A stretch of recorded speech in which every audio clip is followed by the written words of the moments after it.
Welcome back, everybody. It is Back Roads and Ball Games. I'm your host, TJ Perry, and I am back from my first ever visit to Red Rocks, a bucket list item. And when you build something up in your head, you dream about it for a lot of years. You're not quite sure how it's going to pan out. A lot of times it's disappointing. And Red Rocks was not disappointing. Probably exceeded expectations. Just an absolutely incredible venue. I don't even know where to start with this thing. We got there in plenty of time. We read a lot of things about the parking and the hiking up if you were in the lower lots and if you're in general admission to try to get into the upper north lot. And so we got there pretty early on Monday evening. This was ericchurch, night 1 of 3 at Red Rocks. And the show started at 7:30. Doors were at 6 o'clock. I think we were in the parking lot by about 3:30. We got a great spot up in the upper north lot and hung out there, tailgated a little bit, checked out all the scenes from the outside of the venue, and then got into a huge line to get into the place, which went pretty fast as far as getting into the place. We were general admission, didn't know what to expect there, so not having a seat was a little bit of a panic situation. But even general admission, the views of the stage, the artist, the sound, and just the venue itself, absolutely incredible. I think it's probably anywhere in the venue as long as you're in within that seating area. There were people that kind of had to stay off to the sides. I'm sure they didn't have as great of a view, but we got a perfect spot right in the middle.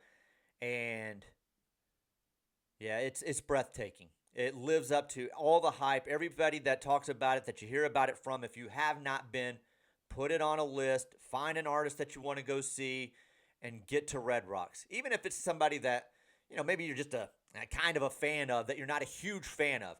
I got lucky with this one, that my first experience there was with my favorite artist, ericchurch. We had been trying to go for about 3 years now, and some of the, with Red Rocks, there's a lot of the shows that are on Monday, Tuesday, Wednesday night. Kind of makes it awkward for travel and everything. So when this concert was announced, he announced for 3 nights. And I thought, well, if I can get Monday night, we can travel on Sunday, head back early Tuesday. And that's exactly what we did. And it worked out. And it just happened to be somebody that I really wanted to see. And we had, like I said, tried in the past, didn't work out. And I think it was meant to be that it was Eric and Red Rocks. And another great thing about this show was Stephen Wilson Jr. was opening for him, and I became a huge fan of Stephen Wilson Jr. over the last year and a half, whatever it is that he's gone viral. And perfect compliment for an ericchurch show was Stephen Wilson Jr., who is technically a country artist, I guess. That's the format and the genre in which he releases music under. But I don't know if there's ever been a guy with a sound, at least early on in his career, like Stephen Wilson Jr. It's got country, rock, grunge. You can tell the sound that he grew up on was a little bit of the grunge sound. And I don't know that I've ever seen an artist in concert that did not move his lips. The man sings. He's got an incredible voice. And I don't know that his mouth moves. It's pretty awesome to see. And did not quite expect the show that he put on as far as moving on the stage, the way that he played the guitar, the way that he was moving around, the energy that he had. I felt that he would probably be a little bit more just kind of stand there and sing, which he did some of that. But, boy, some of the songs, especially the ones that lean more the rock grunge sound, he got after it. So it was the perfect opener to see in this setting. The show that we went to, night 1, was Eric versus the Machine. He kind of had a theme for each night of this 3-night concert series.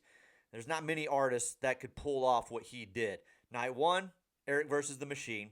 We'll talk about more about that in a minute. Night 2, Eric versus the band. And that was with his entire band that he's toured with for years. And Joanna Cotton was back with him performing at that one. And night 3, Eric versus the guitar, which was just him, an empty stage, and his guitar. That was it. We went to night one. I wish we could have gone to all 3 nights because they were all different. That's what's awesome about this. Each one was approached differently with a different theme, different set list, and it would have been awesome to see all 3 nights. A lot of people did do that we had talked to, had come in and traveled for all 3 shows. We went to night one, Eric versus the Machine. He played his entire new album, Evangeline versus the Machine, front to back. That's how he started the show. Did not walk out, say a word, anything. Just walked out, went right into track one, which is Hands of Time, and played all the way through track 8, which is Clap Hands, the cover that he has on that album. And had the choir behind him, string band, backup singers. I mean, it was the whole works. It was a production. And this is kind of a little bit about what he's doing on this tour that's coming up this fall and later this summer.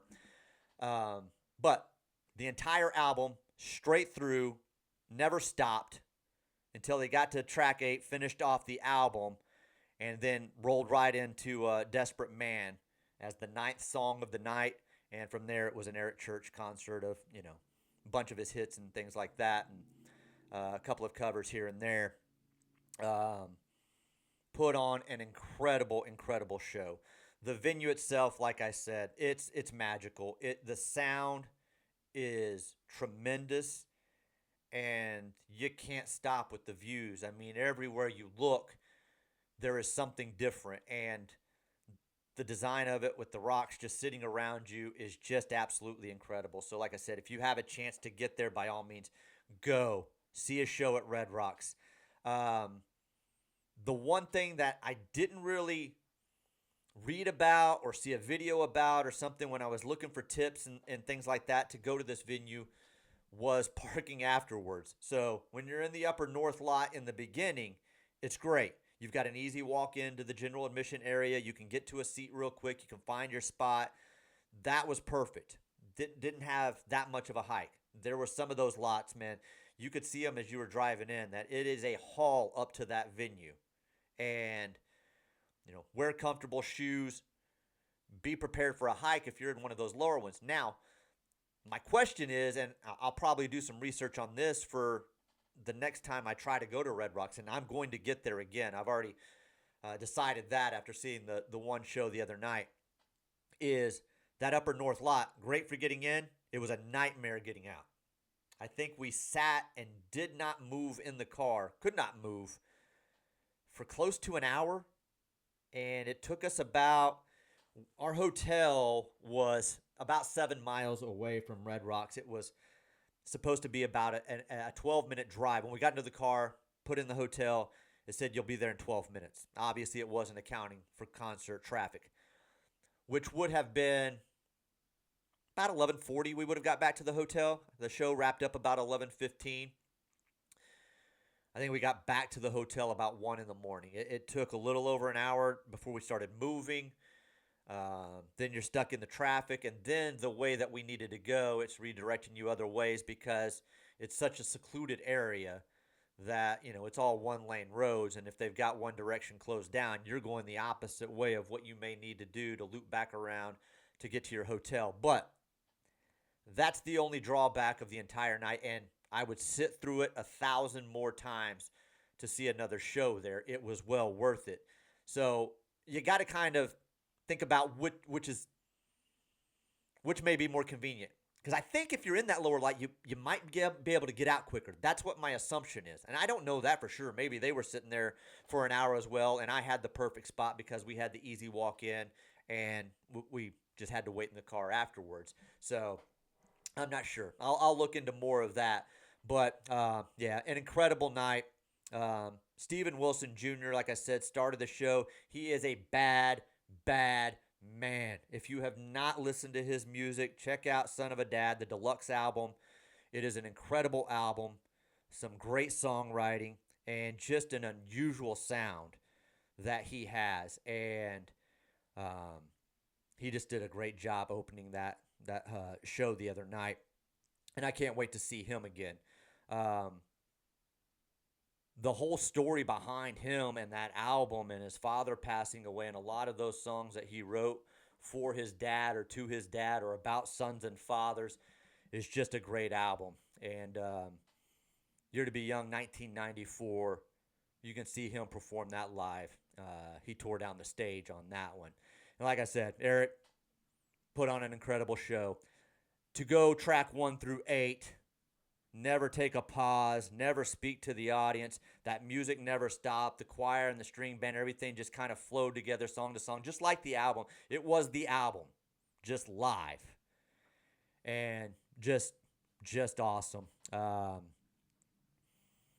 Performed, I think, 22 total songs that night. I think the last night probably was pretty special. I think he did 31 songs. He played until 12:30 in the morning. Problem with the Wednesday night show, monsoon rainstorm. People had to stand for a couple of hours in that thing in pouring rain, and he just kept going. So, thumbs up on Red Rocks. If you get to go, go. Don't even think about it. Make plans, find an artist that you want to see, and get there. We were expecting a little bit cooler weather than what we had. The 2 days that we were there were extremely hot, especially for that part of the country. I think it was like 94 was the high on one day, the day we arrived, and it was supposed to be 94, 95 the day of the concert. Luckily, some cloud cover came in. There were showers around. It never rained on us, but it cooled it down a lot and made for a beautiful, beautiful evening. And like I said, you can't beat the scenery. The acoustics are great. It's just an awesome venue. So whatever type of music you're into, be it rock, be it classical, be it Christian, or whoever may come there that you may want to see, grab a ticket and get to Red Rocks. If you got any questions, hit them down below. Like this video. Keep subscribing. Keep sharing. We'll be back soon with another video. Hope you guys have a great week. I am heading right now to another concert. About to leave Norman, heading to Tulsa, catching out the Jason Aldean concert tonight. So we'll get back to you guys in a couple of days. Have a great one. Thanks for tuning in to Backroads and Ball Games.